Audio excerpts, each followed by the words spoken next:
A'oudou billah minash shaitanir rajim, bismillahir rahmanir rahim, assalamu alaikum. Je cherche la protection de Dieu contre le Satan, le lapidé, de par le nom de Dieu tout clément et tout plein de miséricorde, que la paix soit sur vous. Avant de commencer le sujet, je voudrais rappeler par rapport à la dernière vidéo que j'ai faite concernant l'hommage aux victimes du séisme qui a eu lieu dans le sud de Marrakech, aux alentours de Marrakech bien sûr. J'avais omis de mettre ce livre qui est très intéressant, Tableau du Haut Atlas marocain. Il est très intéressant parce que ce que vous trouverez, vous voyez déjà, ces bâtiments-là, peut-être du style naturellement, que j'ai bien visité quand j'étais au Maroc, eh ben, ils existent peut-être plus. Vous voyez, ces villages-là, peut-être. Là, c'est la vallée du Dadès, mais ce style de construction que vous verrez là, vous voyez, cette architecture, hein, dans le Haut Atlas, on savait construire et on faisait aussi du beau dans ces constructions-là, ces villages-là que vous voyez là. C'est pour vous dire pourquoi ça s'est détruit. Ben, ça n'existe peut-être, ce style de construction n'existe plus. Comme ce style, ces motifs là que vous voyez là, n'existent peut-être plus. Alors, il y a eu 50 000 bâtiments qui ont été détruits. Mais vous savez que là maintenant, ce patrimoine n'existe plus. Et il ne nous reste que la beauté des livres pour le conserver. C'est pour ça que j'ai lancé le projet culturel musulman universel pour expliquer un peu toute la richesse de l'islam dans sa culture religieuse et sa culture autre. Voilà, donc on va retourner sur le sujet principal, sur les épouses du prophète Mohammed sallallahu alayhi wa sallam. Comme nous le verrons dans la biographie du prophète Mohammed, As-Sira al-Nabawi, et la révélation récitée Al-Qur'an et des propos hadiths qu'il faut regrouper et qui sont étroitement liés, car ils sont étroitement liés à travers les divers événements concernant les femmes du prophète Mohammed sallallahu alayhi wa sallam, sur lui le salut et la paix, et de la révélation coranique Al-Qur'an de Dieu, qu'il soit exalté, glorifié, Subhana wa ta'ala, dont on aura les preuves dans les textes que je vous donnerai. C'est juste un échantillon, mais ça va durer un petit bout de temps. Donc si vous avez la patience, merci. Ça vaut le coup, sinon il faudra aller sur le site d'un mousquetoir où je vous mettrai le lien. Ainsi que le lien de Tipeee du site culturel musulman universel que j'ai déjà expliqué. Vous avez tout en détail avec les pages news. Le dernier des prophètes, il eut, Mohammed sallallahu alayhi wa sallam, sur lui le salut et la paix, 13 épouses. Elles sont appelées les mères des croyants. Ummahatu al-Mu'minin. Les musulmans utilisent ce qualificatif avant ou après leur nom en signe de respect, d'après le verset de la révélation récitée Al-Qur'an, qui se trouve au chapitre 33, Al-Hazab, les factions, les coalisés, qui concerne le verset 6. Le prophète a plus de droits sur les croyants qu'ils en ont sur eux-mêmes, et ses épouses sont leurs mères. An-Nabiyyu awla bil al-mu'minin min anfusihim wa azwaju ummahatuhum.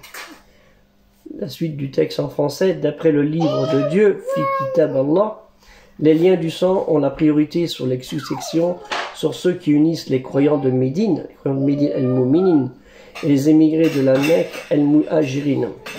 À moins que vous ne fassiez quelques donations en faveur de vos alliés, tel que cela est inscrit dans le livre Fi al-Qital Masturan. Tous les mariages furent contractés après l'hégire, excepté celui de Khadija bin Khuwaylid, première épouse de Mohammed sallallahu alayhi wa sallam, qui eut sur lui le salut et la paix, qui eut un rôle très important pour son époux. Mis à part Khadija, radiallahu anha, la famille du prophète, ses épouses et les enfants, ils vivaient dans des appartements mitoyens à la mosquée de Médine. Si vous allez à la Médine, j'ai eu l'occasion d'aller à la Médine, mais j'ai pas vu ce musée parce qu'il n'existait pas encore. Vous avez le musée de Médine où il y avait des maquettes sur comment la mosquée s'est agrandie depuis sa création. Donc on va faire un échantillon simplifié sur ces femmes qui sont promues au paradis, et on va dire elles vont aller au paradis Inch'Allah parce que c'est garanti. La première des épouses du prophète Mohammed sallallahu alayhi wa sallam, Khadija bin Khuwaylid bin Asad al-Quraysh. Elle est née vers 555, décédée vers 619. Alors c'est toujours des dates approximatives. Et décédée donc 619, ce qui correspond 3 ans avant l'Hijra, l'exil. Et elle était nommée la pure El-Tahir.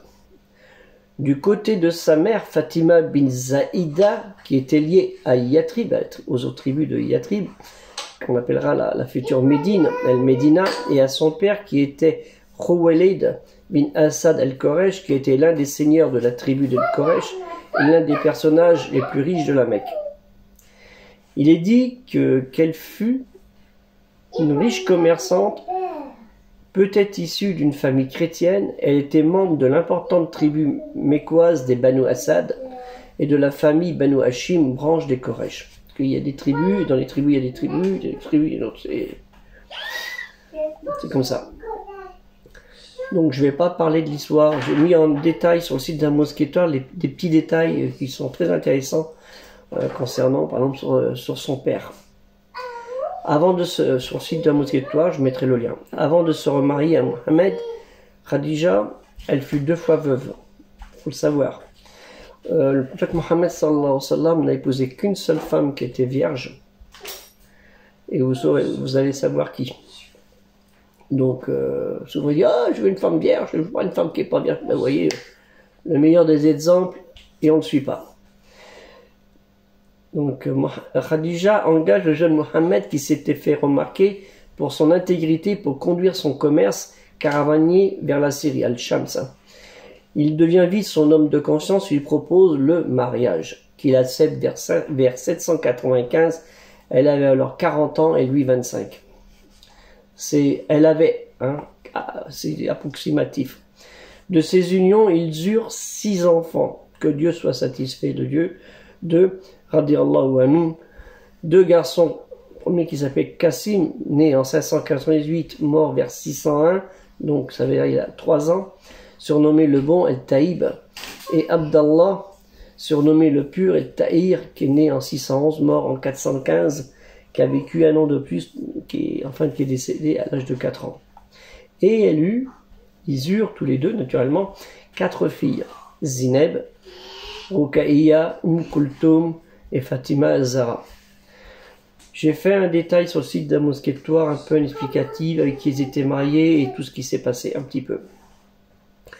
À la mort de Khadija, Mohammed devient veuf, normal, qu'il aimait beaucoup, ayant passé 25 années de moments intenses avant et durant sa mission prophétique. Parce qu'avant la mission, il a vécu avec, et pendant sa mission, il a vécu avec, une partie de sa mission, il a vécu avec.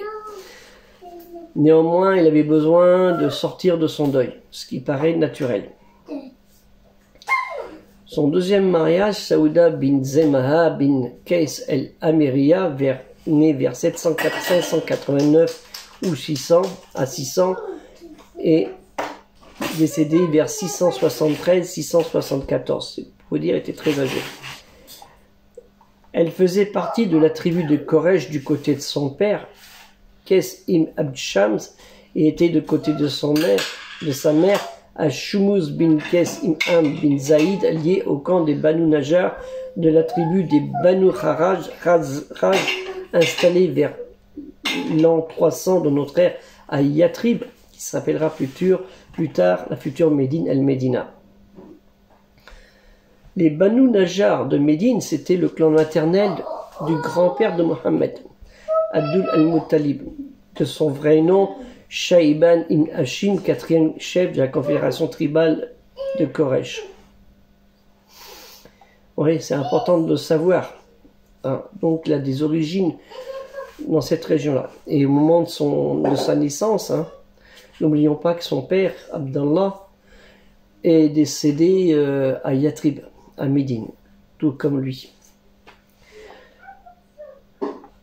Avant sa conversion, Saouda était mariée à un cousin nommé Al-Sakran bin Amr, avec qui elle eut 5 ou 6 enfants. On n'a pas trop d'informations concernant la vie des enfants avec la famille, avec le prophète. Avant qu'il quitte la Mecque pour Médine, Khawla bin Hakim, qui était une compagne du prophète Mohammed, compagne c'est le féminin de compagnon, hein, une sahabiya du prophète, et elle lui suggéra d'épouser Saouda bin Zam'a. Alors là, il y a des désaccords dans la tradition musulmane si Mohammed épousa d'abord Saouda ou Aïcha. Il n'y a pas beaucoup d'écart. C'est à peu près même période que Mohammed, en fait, il se fiança à Aïcha bin Abu Bakr. Concernant Saouda, il y aurait eu ce verset. C'est pour ça que je vous dis, il y a un rapprochement entre la Sirat, la révélation de Al-Qur'an, la version récitée, Al-Qur'an, et tout ce qui concerne le hadith, les propos du prophète. Il faut tout regrouper pour bien suivre. Et nous trouvons dans le chapitre 4, Nisa, ou le surat 4, les femmes, au verset 128, au cas où une femme constate de la part de son mari une attitude hostile ou un certain refroidissement, hein, craint de son mari un abandon ou une indifférence, c'est ça que ça veut dire, il n'y a aucun inconvénient à ce que les deux époux s'ingénient à trouver une formule qui leur permette de se réconcilier, car rien ne vaut la réconciliation, étant donné que l'égoïsme est inhérent à la nature humaine. Sachez que si vous faites preuve de générosité et de piété, Dieu en sera parfaitement informé de ce que vous faites. Alors ça peut être d'actualité ici aussi maintenant. Ce qui est important, parce que il y avait des petits soucis. Et là, on va arriver sur Aïcha bin Abu Bakr, 614-678. Alors, comme je vous l'ai dit, Saouda est décédée vers 674, donc ça lui fait un peu plus de 80 ans, hein, 85 ans quand elle est décédée. Concernant Aïcha, Abu Bakr, qui est née en 614, hein, et à peu près vers 614, décédée vers 678, vous voyez, ça correspond à peu près à sa compagne de mariage. Concernant elle, de ses fiançailles et son mariage, il y a beaucoup d'interrogations.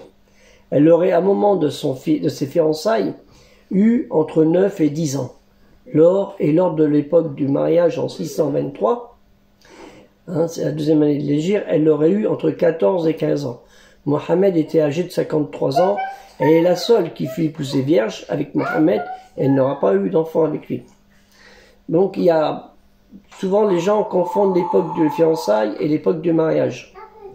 Et les dates, c'est souvent les savants, ils disent elle est mariée vers 9-10 ans, et puis où elle est mariée vers 14 ou 15 ans. Même s'il y a des propos qui disent qu'Aïcha elle-même, elle dit que je me suis mariée à 9 ans, mais il faut peut-être interpréter qu'elle s'était fiancée à 9 ans. Allahu alam. Je rentre pas dans le détail, dans la polémique là-dessus. Il y a plus savants que moi, et puis je vous donnerai des références pour ça. Donc, elle fut considérée par la majorité des savants sunnites comme l'épouse favorite du prophète, sallallahu alayhi wa sallam, celui de la paix. Et ce mariage avait surtout probablement pour but de renforcer les liens avec Abu Bakr. Aïcha, elle est connue pour l'incident du collier du mariage, hein, de son collier du mariage, qui lui était très cher et qu'elle avait perdu sur le chemin lors d'un voyage sur le chemin de retour pour la seconde fois en décembre 627. Hein, c'était le 8 Chaban de l'année 6 de l'Hégire, et là, il y a eu des rumeurs qui se répandirent. À ce sujet, et c'est là qu'on en revient à Al-Qur'an, la révélation citée, la parole de Dieu, Kalimati Allah, où il n'y a pas à transgresser, et on dit tout. Dans le chapitre 24, El-Nour, la lumière, au verset 11 à 20, mais je vais vous faire juste un extrait, ça va être trop long sinon.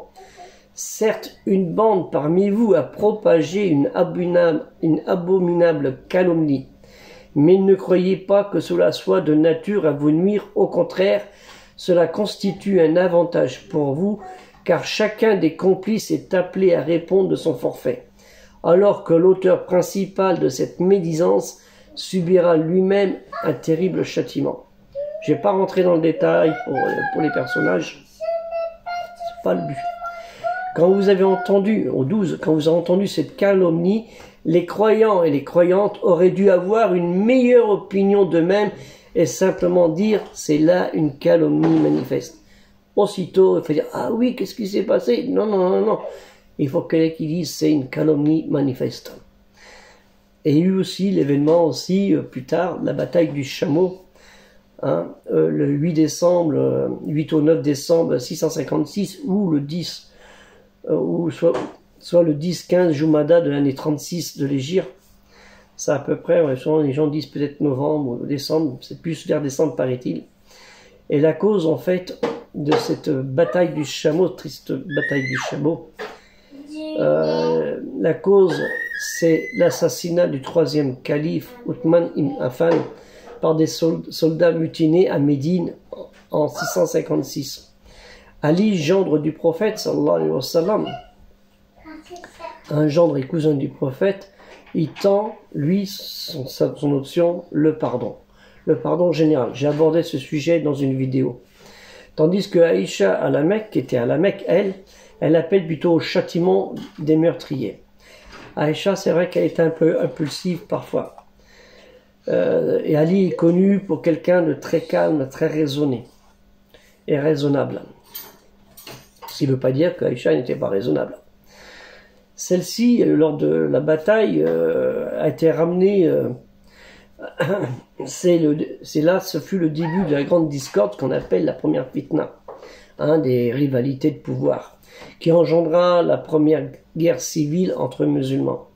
Lors de la bataille du chameau qui oppose les partisans d'Ali à ceux du groupe des vengeurs, Aïcha qui est au milieu de la foulée, cachée au regard sur un palanquin monté sur un chameau, encourage de la voix à ses alliés. Imaginez la scène, avec le chameau qui bouge, le palanquin et tout ça. Celle-ci, après la défaite, elle a été ramenée à Bassora, dans la maison de son frère, Mohammed ibn Abi Bakr, et Ali lui reproche d'avoir fait, c'est Ali qui lui reproche d'avoir fait s'entretuer les musulmans et l'a fait renvoyer à Médine en lui intimant de rester dans sa demeure en se référant au chapitre 33, sur la 33, les Hazab, les factions du verset 33, latine, qui dit « Restez dans vos foyers, ne vous exhibez pas à la manière des femmes du temps de l'ignorance. » La Jahiliya, excusez-moi. Accomplissez la prière, acquittez l'aumône rituelle et obéissez à Dieu et à son messager. Dieu ne veut que vous débarrasser de toute souillure aux gens de la maison, ça veut dire qui vivaient autour du tabernacle sacré, du prophète, et vous purifiez pleinement. Et là, c'est ce qui lui a rappelé à Aïcha. Ali a rappelé ce verset à Aïcha. Aïcha, néanmoins, elle aurait transmis, avant son décès, elle aurait transmis 1200 propos à hadith, mais seulement 300 d'entre eux ont été intégrés aux ouvrages de Al-Bukhari, Muslim. Elle est considérée aussi comme une poétesse. Il est dans le mort-là, Al-Bukhari qui est Muslim qui est dedans, et Al-Bukhari est dedans, il y a 10 volumes là et 10 volumes de l'autre côté. Donc elle aussi, était aussi considérée comme poétesse. Donc toutes les femmes du prophète sallallahu alayhi wa sallam ont été enterrées, sauf Khadija, au cimetière Al-Baqi. Asfa, la quatrième épouse, Asfa bin Umar ibn al-Khattab, vous voyez, il y a des liens avec les compagnons du prophète, qui est née en 605-667. Elle est la fille du second calife Umar ibn al-Khattab et de Zineb bint Mazoun. Et pendant la guerre des musulmans contre la Mecque, de nombreux musulmans furent tués, laissant derrière eux des veuves et des orphelins. Son premier mari est Khounes ibn Udafa, qui était compagnon du prophète et qui meurt à la bataille de Badr, le 13 mars 624, la deuxième année de l'Hégire, selon Imsad, ou durant celle de Oud en 625, selon Ibn Hajar. Mohammed, donc vous voyez, il y a selon c'est assez, on ne sait pas quelle bataille exacte. Néanmoins, Mohammed l'épousa vers l'an 3 de l'Hégire en 625 de notre ère, alors qu'elle devait avoir 18 ans. Oui, c'est pour ça que je vous dis, pendant la guerre contre la Mecque, il y a eu beaucoup d'hommes qui sont morts, mais ils ont laissé des veuves, dont Hafsa.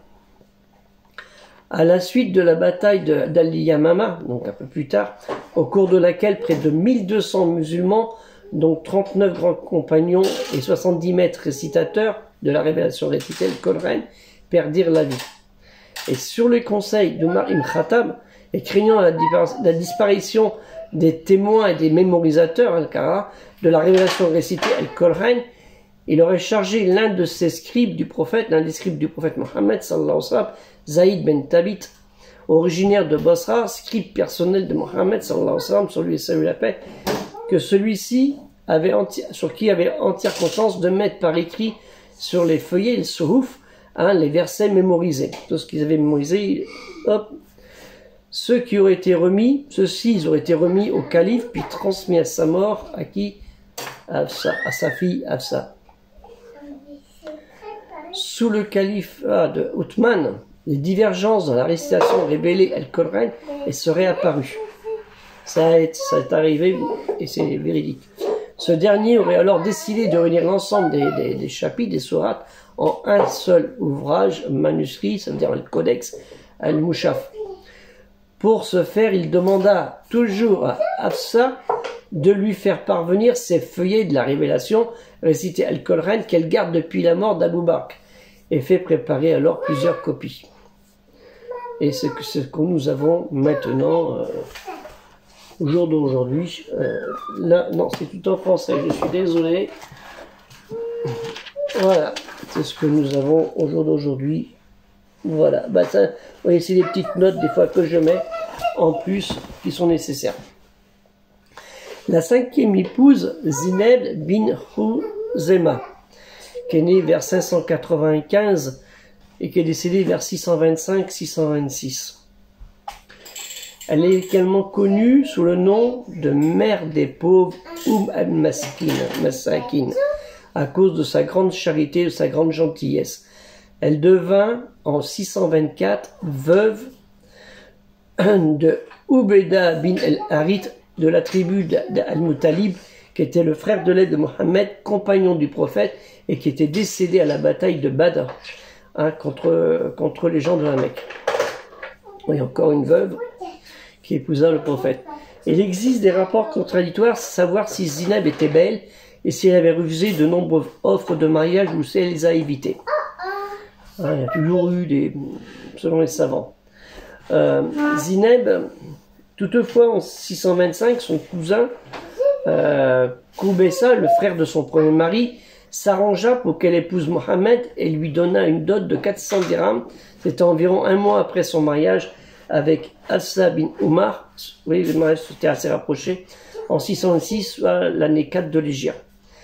Zineb étant à peu près du même âge qu'Aïcha, comme Hafsa, elle fut aussi accueillie dans sa maisonnée et Zineb tomba malade et mourut 8 mois après son mariage. Elle avait 30 ans à cette époque et Mohammed en avait 56. Nous avons la sixième épouse, Salama bint Abu Ubayya, qui est née entre 580-596 et décédée vers 680-683, donc elle aurait été presque centenaire. Mieux connue sur le nom de Salama ou de Hind el-Makhzoumiya. Elle a été mariée à Abu Salama Abdullah bin Abdul Sahad, cousin et frère adoptif de Mohammed, qui après la bataille de Badr, le 13 mars 624, deuxième année de l'Hégire entre les gens entre la Mecque et la Médine, qui mourut de ses séquelles lors de cette bataille. Décéda peu après la bataille. Abu Bakr al-Siddiq et Omar ibn al-Khattab lui demandèrent la main d'Oum Salama. Elle déclina, mais accepta celle du prophète. Son invocation de trouver un homme meilleur que son défunt mari fut exaucée. Âgée de 56 ans, Mohammed décide de prendre pour épouse l'ex-conjointe de son frère, Hind, qui était âgé de 34 ans, et le mariage durera 7 années. Salama a accompagné le prophète dans certain nombre de batailles. En 628, Mohammed a pris son avis le jour du traité de Hudaybiyah, excusez-moi. Elle lui a conseillé de ne parler à personne jusqu'à la fin des pourparlers. Elle était décrite, Salama était décrite comme ayant une opinion correcte et un esprit mûr.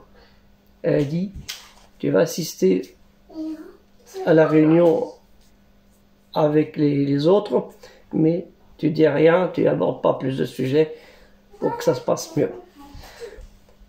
Et le prophète sallallahu alayhi wa sallam, sur le salut, la connaissant, il l'a écouté. Sur ça, écoutez vos femmes, des fois, elles ne sont pas si idiotes que ça. Elle décéda en l'an 680 de notre ère, soit 62 de l'Hégire, étant la dernière femme du prophète à quitter de ce monde. Nous avons en la septième épouse, Rayana bin Zaïd, née vers 590-631. Vous voyez, ils sont pratiquement nés à 10 ans d'écart à la même période, à part Aïcha naturellement. C'était une femme juive de la tribu des Banu Nadir, fille de Zaïd bin Amr el-Kanafa el-Nadiriya, et qui était mariée elle a été mariée à Abdul Hakim, c'était un juif, un homme de la tribu juive des Banu Qurayza, et qui après la bataille des Banu Nadir qui se déroulera l'an 4 de l'Hégire en 625, et après lors de la bataille des Banu Qurayza, c'est la dernière bataille du prophète avec les Juifs de Médine, il mourut. Elle faisait partie du butin de la victoire contre la tribu des Banu Qurayza, la 5e année de l'Hégire, en 626. Et là, la révélation récitée, Al-Qur'an, elle traite de cette bataille contre les Banu Qurayza. C'est pour ça que c'est très important de tout lire. Au chapitre 8, ou surat 8, Al-Anfal, le butin, versets 56 à 58, Dieu, Allah Ta'ala, nous dit, Dieu le Très-Haut, ceux-là même avec lesquels tu as fait un pacte et qui chaque fois le rompent sans aucune crainte de Dieu. 57. Donc si tu les traites à la guerre, inflige-leur un châtiment exemplaire, de telle sorte que ceux qui sont derrière eux soient effarouchés, afin qu'ils se souviennent. 58. Et si jamais tu crains vraiment une trahison de la part d'un peuple, dénonce alors le pacte que tu as conclu avec d'une façon franche et loyale, car Dieu n'aime pas les traites. Parce que les tribus juives, ils l'ont trahi. Ils avaient prémédité leur coup, on va dire. Au chapitre 33, dans Surat Al-Ahzab, les coalisés, versets 26-27, Dieu, Allah Ta'ala, Dieu le Très-Haut nous dit, il a fait descendre de leur forteresse ceux des gens du livre, voilà le Kitab, qui les avaient soutenus, les coalisés, c'est ça les coalisés. Il les a jetés d'effroi dans leur cœur, un groupe d'entre eux vous tuiez et un groupe vous faisiez prisonniers. Ils ne sont pas tous morts. Et au 27, et il vous a fait hériter leur terre, leur demeure, leurs biens, et aussi une terre que vous n'aviez point foulée, et Dieu est omnipotent. Parce que, en fait, souvent à l'époque, on tuait tout le monde, c'était la razzia, on tuait tout le monde, pas de cadeau, on prend la terre. Ben non, là, ceux qui ont combattu sont morts, mais les femmes et les enfants, c'était pas le cas. On leur a demandé, et les vieillards, et ceux qui n'étaient pas morts, on leur a demandé de changer d'endroit. Selon Isaac, Mohammed choisit Rayana. Alors là, c'est suite à ça, il choisit Rayana comme esclave de guerre, ça veut dire Jaria. Et Mohammed lui a offert le statut de devenir sa femme, à la condition qu'elle avait accepté l'obéissance dans l'obédience, c'est-à-dire l'islam. Mais elle a refusé. L'apôtre de Dieu, Allah Ta'ala, lui proposa le mariage de mettre un voile sur elle. Mais elle a dit non, laisse-moi en ton pouvoir, parce que ce sera plus simple pour toi et pour moi. Elle a dit, moi, je veux rester comme ça, et puis voilà. Alors il a laissé ça dans cette situation. Rayana reste attachée au judaïsme, parce qu'elle était juive. Cependant, après un certain temps, elle décide de se convertir à l'obéissance de l'obédience, l'islam, et Mohammed alors peut l'affranchir et l'épouser. Elle est restée avec le prophète qui la traitait avec beaucoup de générosité et qui lui donnait tout ce qu'elle demandait. Elle est décédée à son retour du pèlerinage d'adieu, en mars 632, 631-632, et elle a été enterrée au cimetière El-Baki à la Médine. La 8e épouse, Zineb bin Jash. Grande histoire. 590-641. Comme je dis, vous voyez, c'est des dates de naissance très rapprochées. Son père était Jash ibn Riyab, un immigrant de la tribu Asad ibn Khuzaymah qui s'était installé à la Mecque sous la protection du camp Umayya. Sa mère était Umayma bin Abd al-Muttalib, membre du camp Hashim de la tribu des Koresh et sœur du père de Mohammed, donc c'est-à-dire sa tante. Elle est donc une cousine germaine du prophète. C'était une cousine germaine. Le nom de son premier mari n'est pas connu, mais il serait mort vers 622. Donc veuve, Mohammed à Médine arrange le mariage de Zineb, vu qu'elle était veuve, elle arrange son mariage de Zineb avec Zaïd ibn Harith, l'un des premiers convertis qui était son fils adoptif, qui est le seul contemporain, c'est le seul contemporain nommé, cité par son nom dans la révision récitée Al-Qur'an. Zaïd est cité dans Al-Qur'an. Mais Zaïd mourut beaucoup plus tard. Il mourut à la bataille de Mouta en 629, l'année 7 de l'Hégire. Bien que Zaïd fut marié avant son mariage avec Zineb. Il a été marié 4 fois avant. Mais bon, c'était l'époque, c'est souvent comme ça, il n'y a pas à s'offusquer. Zineb avait été opposé son mariage avec Zaïd, car ses frères le rejetaient. Pourquoi? Parce qu'il était elle était d'une lignée aristocratique, et Zaïd était un ancien esclave, en plus d'être un fils adoptif, même du prophète Mohammed sallallahu alayhi wa sallam. Ça l'a dérangé. Et c'est là que le verset de la révélation est cité, Al-Qur'an au chapitre 33, Al-Hazab, les coalisés, verset 36, fut révélé pour obliger Zineb à accepter le mariage avec Zaïd, qui eut finalement lieu. Chapitre 33, Al-Hazab, les factions, verset 36, il ne convient pas à un croyant ni à une croyante de suivre leur propre choix dans une affaire. Vous voyez, parce qu'elle a contesté, elle dit je veux pas. Dieu lui dit c'est pas à toi de choisir. Une fois que Dieu et son prophète en ont décidé autrement. Donc le prophète avait décidé, elle avait juste qu'à obéir. Elle dit ah non, j'ai pas envie. Non, tu obéis. Quiconque désobéit à Dieu et à son prophète s'égare de toute évidence. Donc la vie du couple quand même commune, elle devint rapidement dure à supporter. Il y avait quelques conflits. Donc ils s'entendaient mal et Mohammed il a fait de son mieux pour accommoder le couple. D'autant que Zaïd, par reconnaissance envers son père adoptif, ne voulait pas divorcer. Il a dit c'est lui qui m'a donné cette femme, je ne vais pas divorcer après quand même. Donc et de peur de répondre au prophète et de peur de la crainte de la colère de Dieu. Néanmoins, Zaïd proposa à Zineb de divorcer, ce avec quoi Mohammed n'était pas d'accord. Mais il semble que Mohammed fut alors séduit par la beauté de Zineb et finalement il l'épousa après la période prescrite, la période de divorce. Et lors de son mariage avec Zineb, Mohammed sallallahu alayhi wa sallam, Zineb avait 35 ans et lui 57 ans. Donc il est important de revoir ces deux chapitres pour comprendre dans quel dilemme se trouvait Zineb, Zaïd et le prophète. C'est très important. Dieu le Très-Haut y aura apporté ses règles pour toute clarification, comme je vous l'ai dit. On ne désobéit pas à Dieu. Et au prophète, ainsi de suite. Donc au chapitre 4, la sourate 4 An-Nisa, les femmes ont versé 3 jusqu'à 23. On ne va pas tous les faire. Je vais donner et je vais aller que de 3 et 23.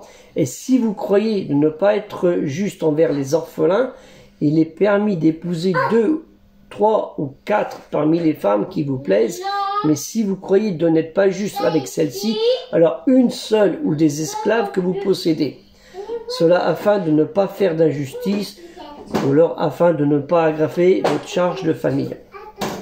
Et au 23, c'est là que c'est important, vous sont importantes, c'est pour ça qu'il y avait c'était complexe, vous sont interdites vos mères, filles, sœurs, tantes paternelles et tantes maternelles, filles d'un frère et filles d'une sœur, mères qui vous ont allaité, sœurs de lait, mères de vos femmes, belles-filles, sous votre tutelle et issues des femmes avec qui vous avez consommé le mariage.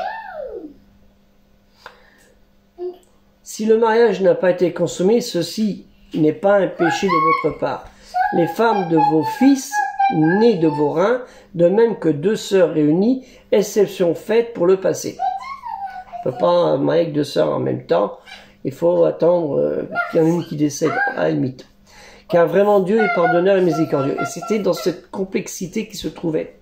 Et au chapitre 33, on trouve Al-Hazab, les factions, au verset 4 et 5, et là, qui est toujours, ça c'est de la période médinoise, hein. On dit c'est la 90e sourate ou chapitre ou la 5e, dans l'ordre chronologique, selon certains. Ces versets abrogent l'adoption, concernant Zaïd. Dieu n'a pas placé à l'homme 2 cœurs dans sa poitrine, dans son sein.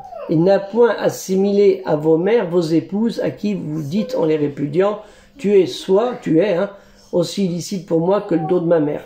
Il n'a pas fait de vos enfants adoptifs vos propres enfants. Oui. Il n'a pas fait de vos propres enfants. Ce sont des propos proférés qui sortent de votre bouche, mais ils sont faux. Mais Dieu dit seul la vérité, c'est lui qui met l'homme dans la bonne direction, le bon chemin. Hein, parce que le prophète Mohammed en l'ayant adopté, il a dit « t'es mon fils ». Mais Dieu lui dit « c'est ton fils, mais c'est pas ton fils ». Tu vois, vous voyez ce que je veux dire. C'est pas ton fils de sang, de chair. C'est un fils adoptif. Vous donnerez à vos enfants adoptifs des noms qui préservent leur bien de parenté à leurs parents génétiques. Ceci est plus équitable devant Dieu si vous ne connaissez pas leurs parents. Alors, étant vos frères en religion, vous les traiterez comme des membres de votre famille. C'est là la complexité qui se trouvait. Vous ne commettez pas de péché si vous faites une erreur à cet égard. Vous êtes responsable de vos intentions délibérées. Dieu est pardonneur et plus miséricordieux. Et là, ce qui s'est passé, c'est que lors de ce mariage, il y a eu un groupe influent parmi les citoyens de Médine, hein, ce qu'on appelait les hypocrites, dans la religion restée El-Kolhan et dans la tradition musulmane, qui critiqua ce mariage et l'accusa d'être incestueux, du fait que Mohammed épouse la femme de son fils adoptif. Il semble que ce groupe propagea des rumeurs en vue de diviser les musulmans, dans une stratégie plus vaste d'attaquer Mohammed, par le biais de ses femmes, et selon Ibn Kathir, ça c'est la version selon Ibn Kathir, excusez-moi. Et là, nous avons le chapitre 33, toujours dans la Hazab, les factions, où les coalisés, au verset 37. Ce verset fut une récusation divine des objections des hypocrites, El-Munafikin, qui dit, prophète, Mohammed, rappelle-toi quand tu disais à celui sur qui Dieu et toi-même avaient comblé, ont répandu vos bienfaits, et auquel tu disais, garde auprès de toi ton épouse et crains, sois pieux envers Dieu. Ce qu'il lui a dit, il voulait pas qu'il divorce. Il a dit, garde auprès de toi ton épouse et crains et sois pieux envers Dieu. Rappelle-toi quand tu dissimulais ou cachais au fond de toi-même ce que Dieu devait faire rendre public ou paraître. Hein, il a dit, voilà, elle est belle, j'ai peut-être des sentiments pour elle. Et là, Dieu lui rappelle, il lui dit, tu redoutais l'opinion, le jugement public de ces gens, alors que c'est Dieu que tu devais craindre. Lorsque Zaïd, et c'est là qu'on voit son nom apparaître, eut cessé ou rompu toute relation avec sa femme, son épouse, nous te la donnâmes en mariage afin que tu ne sois plus interdit ou nul grief ne fut fait aux musulmans, et là que nul grief ne fut fait aux musulmans d'épouser des femmes avec lesquelles leurs fils adoptifs auront cessé tout commerce. L'ordre de Dieu doit être exécuté. Vous voyez ce que je veux dire? Donc c'est très important dans la Sirat al-Nabawi et dans la biographie du prophète et dans la révélation révélée, Al-Qur'an, de bien remettre tout ça en place. Zineb, elle était, excusez-moi, il faut que je regarde ça. Zineb était une artisane, elle tannait des pots avec lesquels elle fabriquait des objets en cuir qu'elle vendait. Hein, c'est pas parce qu'elle était femme du prophète qu'elle restait à la maison, elle ne coûtait rien, non, c'est pas ça. Elle faisait des œuvres charitables avec l'argent qu'elle gagnait ainsi. Ça s'est rapporté dans El-Bukhari ou un Muslim. Et elle était extrêmement généreuse et distribuait tout ce qu'elle possédait, on lui en faisait même des fois le reproche.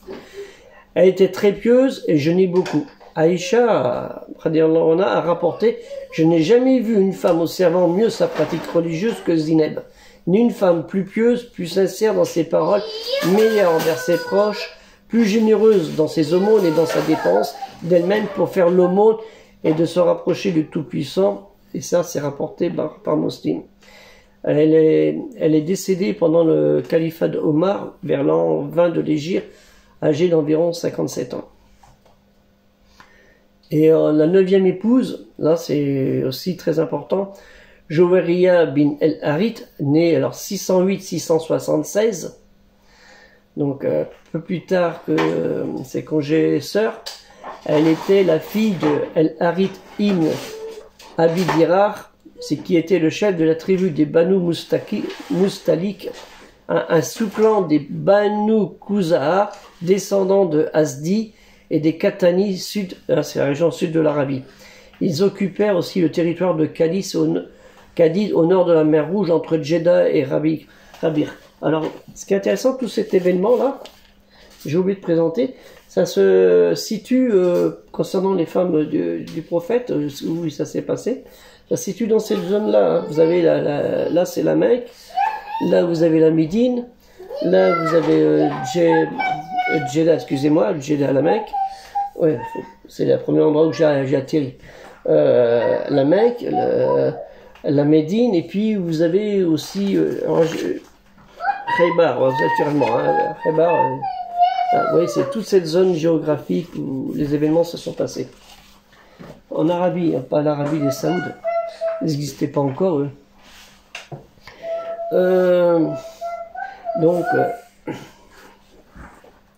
les Banu el-Mustalik, qui étaient alliés au Quraysh de la Mecque, hein, qui étaient ennemis du prophète, ont fait l'objet d'une attaque de la part des musulmans lors de la bataille contre eux.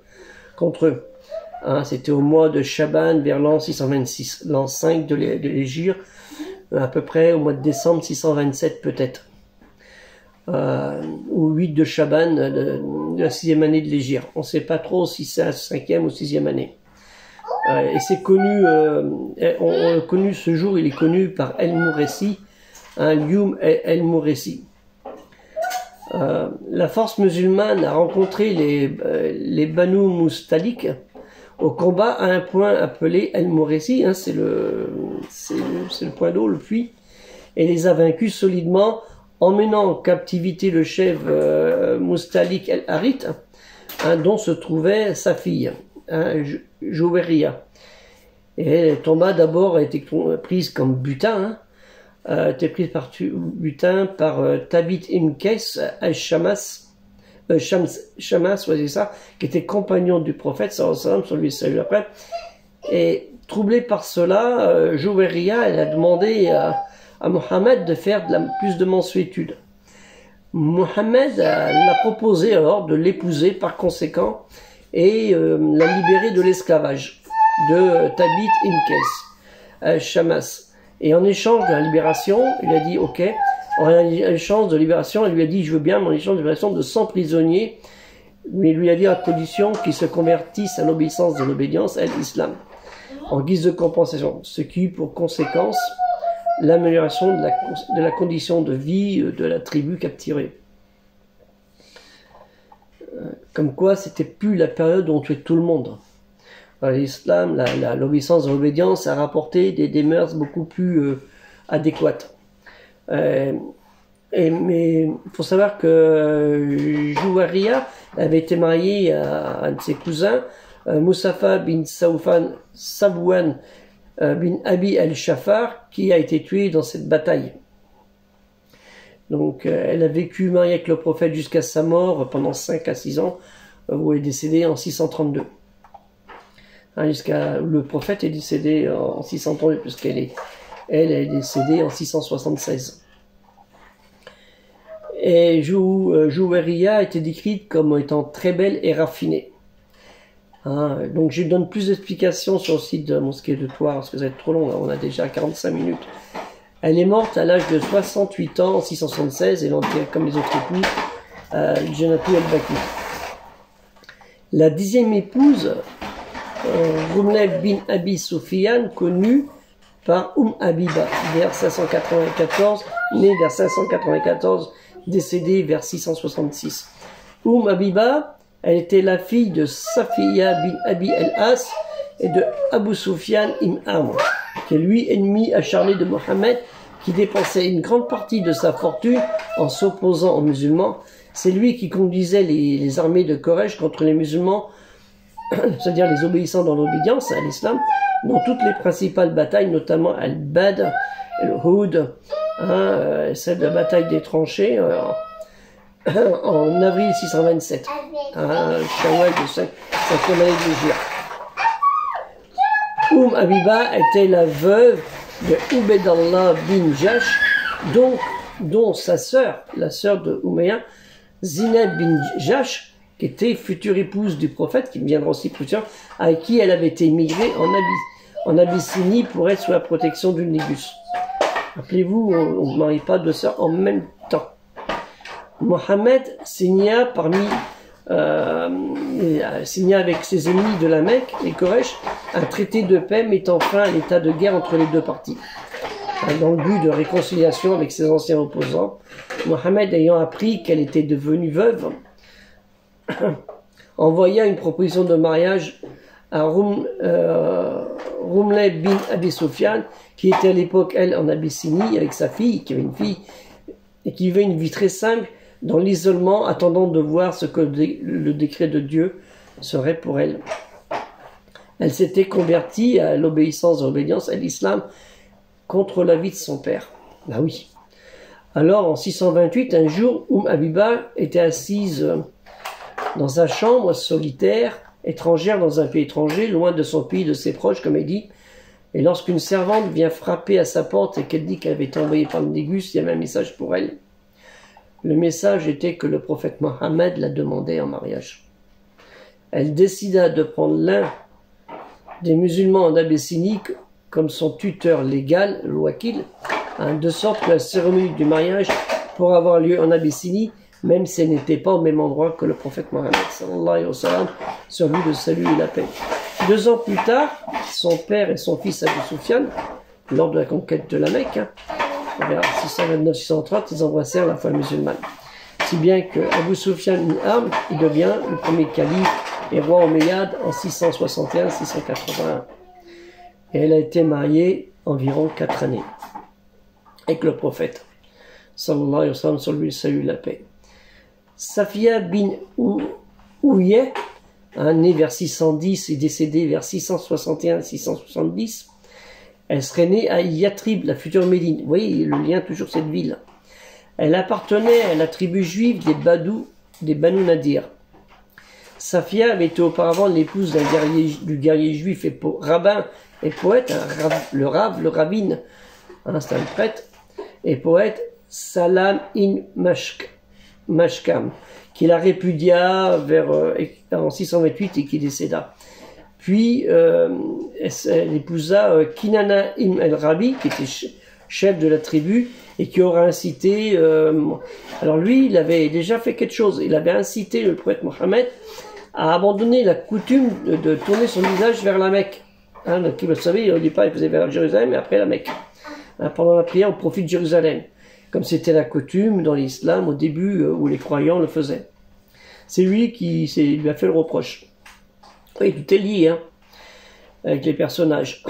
Et on trouve au chapitre 2, dans cet événement-là, Al-Baqarah, la vache, le verset 142 à 150, donc je ne vais pas vous tous les faire, Les faibles d'esprit parmi les gens vont dire qui les a détournés de la direction, le Qibla, vers laquelle ils s'orientaient auparavant. Dit, c'est à Dieu qu'appartient le levant et le couchant, et il guide qui il veut vers le droit chemin.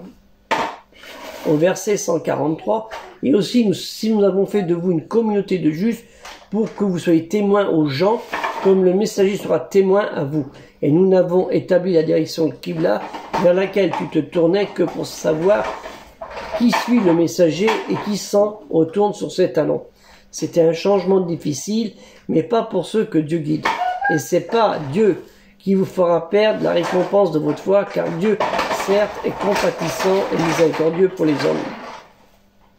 Au verset 148, à chacun est l'orientation vers laquelle il se tourne.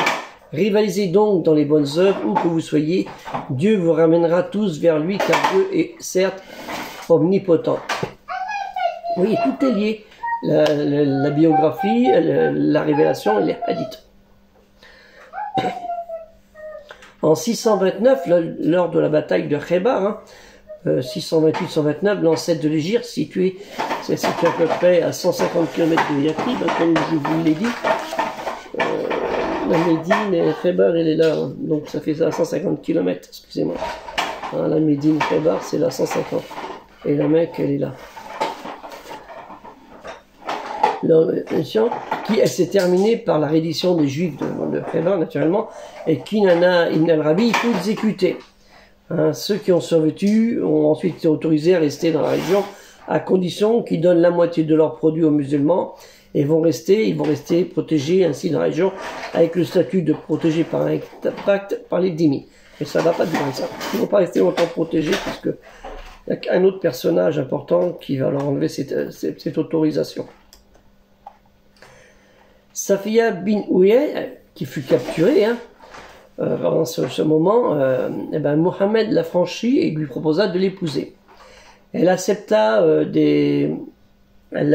des érudits pensent qu'il l'épousa comme gage de réconciliation avec cette tribu juive en signe de bonne volonté. Et il y a toujours des compromis, c'est un peu comme en France, il y a eu des mariages entre nobles, ou quand il y avait un conflit, on se calmait, on mariait, tiens, tu maries avec ma fille, tu maries avec ma soeur.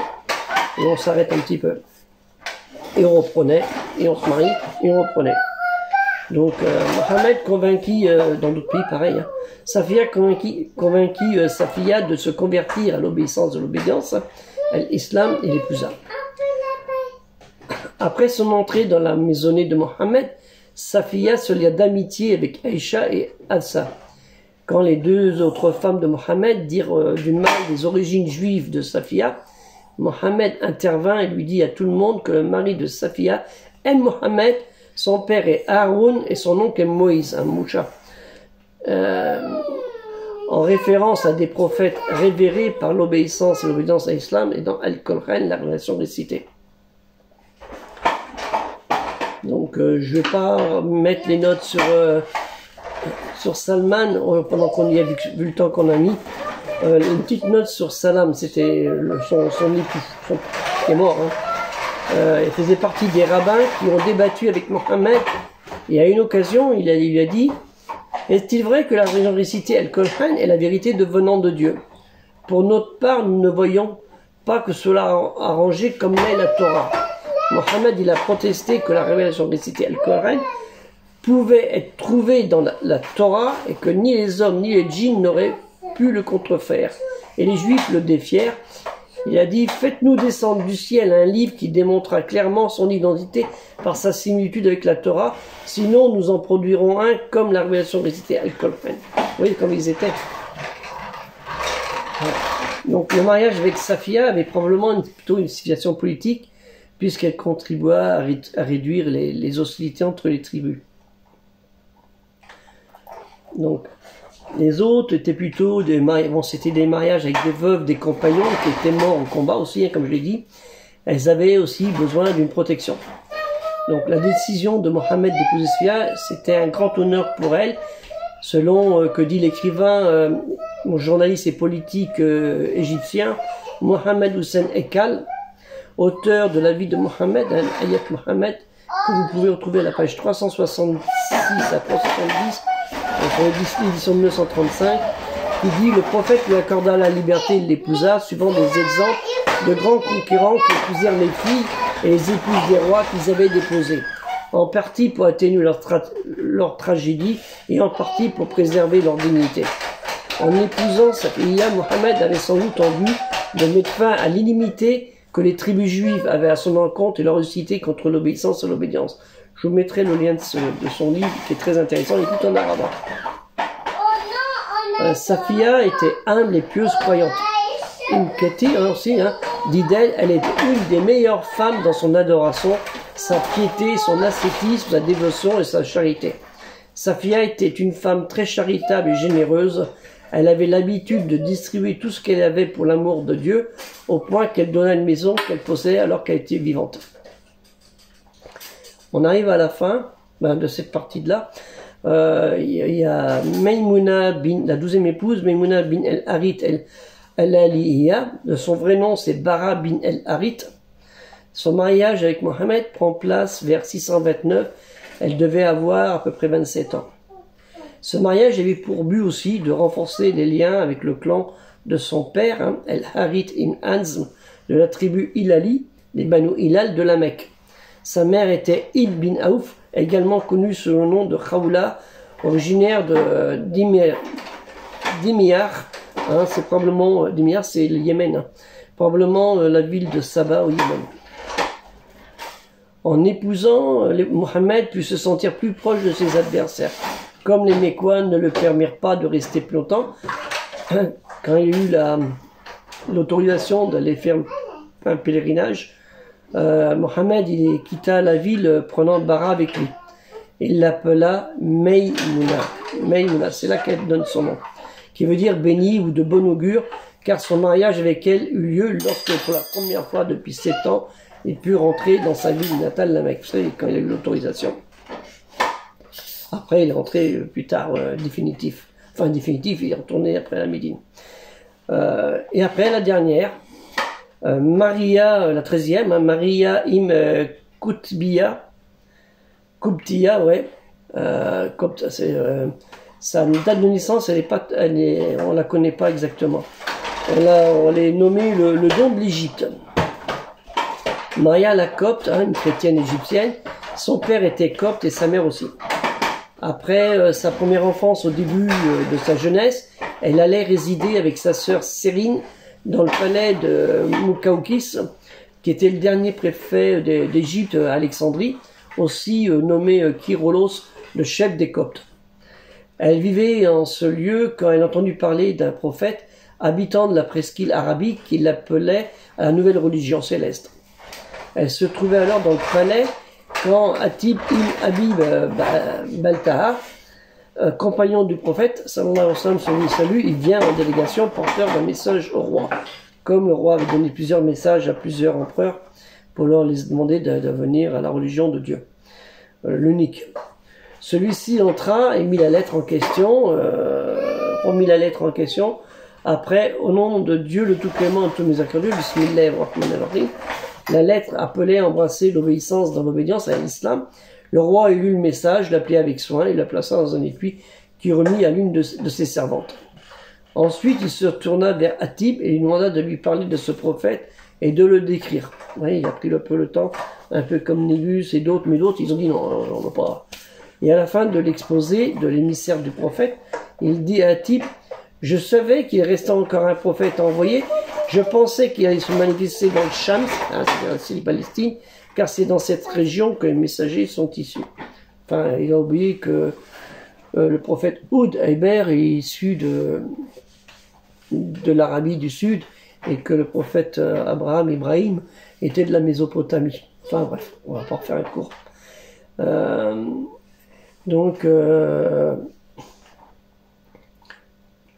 Maria, ou Myriam si vous voulez, elle fut envoyée à Mohammed en cadeau avec sa sœur Sérine, de la part de Mukaoukis.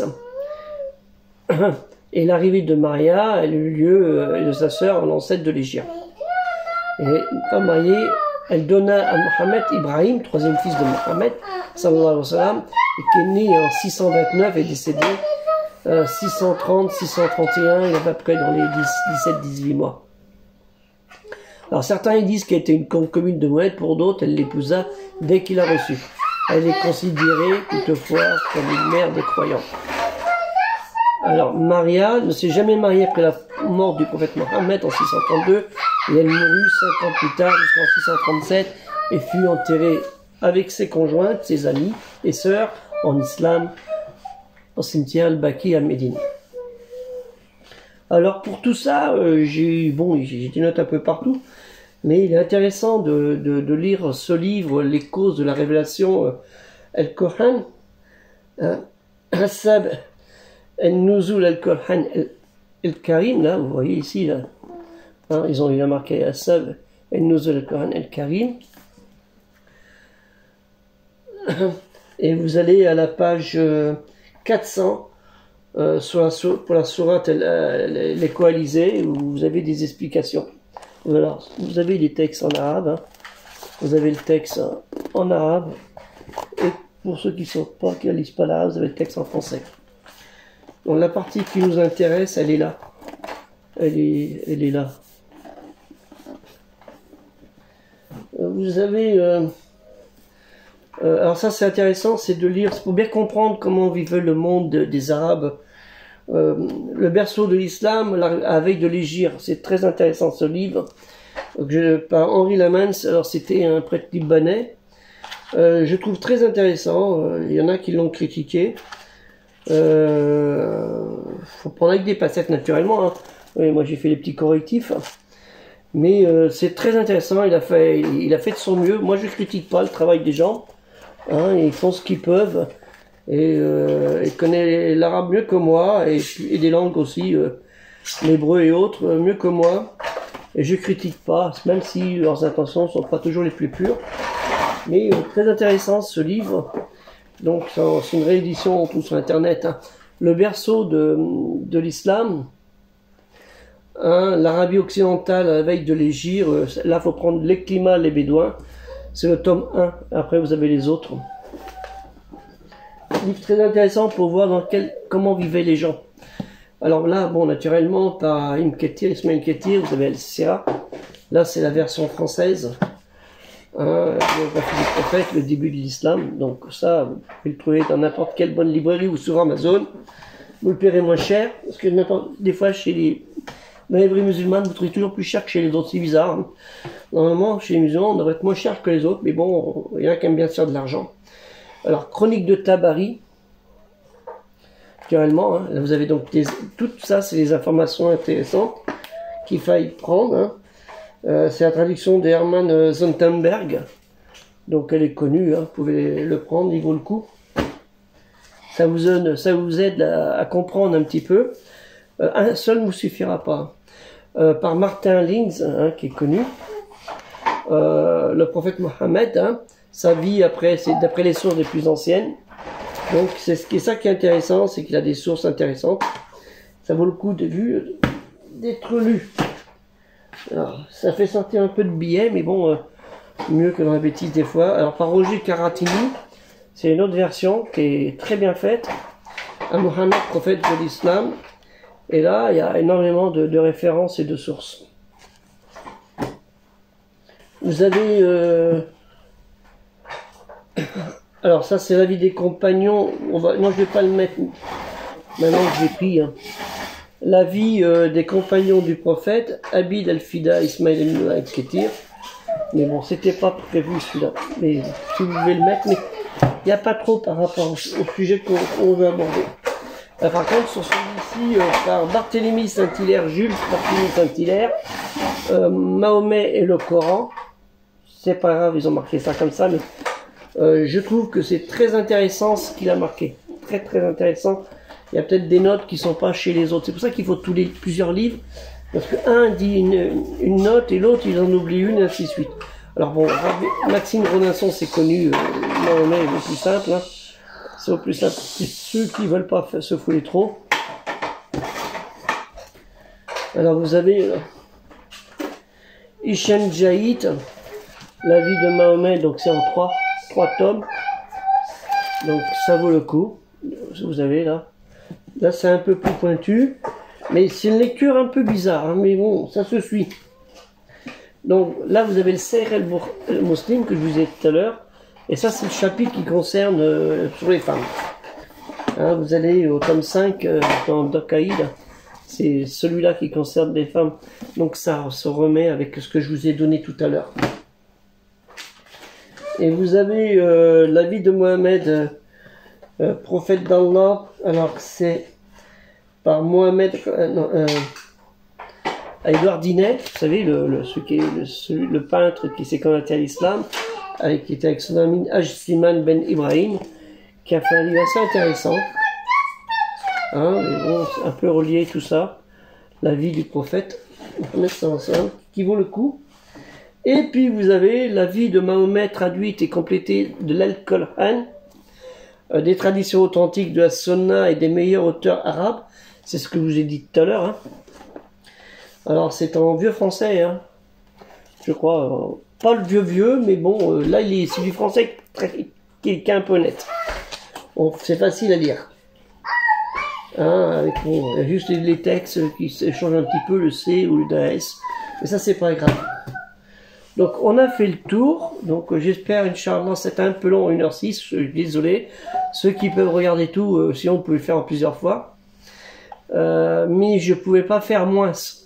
Si je le faisais en un quart d'heure, vous auriez c'était juste le truc encyclopédique, tac, tel nom, un tel, mais on peut pas comprendre ce qui est. C'est moi le but de la vidéo, d'où ce projet de culture musulmane universelle, c'est ça aussi. Il y a la culture, il y a aussi la connaissance aussi sur les personnages qui ont fait cette culture musulmane universelle et le début dans les débuts qu'on appelle l'islam, hein, de l'obéissance dans l'obédience, et la vie de ces femmes merveilleuses était importante, puisque vous ne pouvez pas le louper, elles sont dans la biographie, dans Al-Qur'an et dans les hadiths. Vous voyez, vous ne pouvez pas le louper, et c'est très très important, parce que si vous n'apprenez pas ça, vous allez pas... Et puis elles font partie dans leur vie, hein, qui s'est passé avec la vie du prophète. Eh ben, elles nous servent de modèle dans notre vie à nous aussi, malheureusement. Heureusement aussi.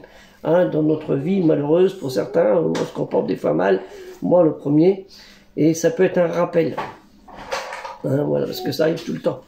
Donc sur ce, j'espère, j'ai été un peu long, il y a longtemps que j'ai pas fait une vidéo de 1h07, je pouvais pas faire moins. Alors ceux qui ont tout regardé, tant mieux. Ceux qui n'ont pas tout regardé, ben, tant pis pour eux. Ils verront sur le site de la mosquée de Thouars.